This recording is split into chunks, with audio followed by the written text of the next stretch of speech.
Welcome to Kenton's videos. Enjoy the video. You start by making sure you have admin rights, because changing install locations requires elevated access. Once done, open Settings quickly with Windows +I, then go straight to System and choose Storage. You're not searching menus, you're preparing storage options. Scroll to More Storage Settings and click where Apps and Features are managed so Windows can show current defaults. This initial path exposes the location controls. You need that view to change where Microsoft Store installs apps and games.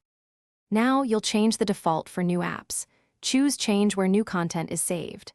From that dialog, pick the drive letter you want and set New Apps will save to, then click Apply. That directs future Microsoft Store installs to the chosen drive. Once applied, return to Settings Apps and Features to move apps already installed. Select an app, pick Move, and choose the new drive if the option appears. This separates future installs from legacy app locations and prevents overcrowding on C. To finish, restart your PC so the Microsoft Store and Windows services register the new default. If an Apps Move button is grayed out, make sure the app supports relocation. Update it or uninstall and reinstall from the store to the new drive.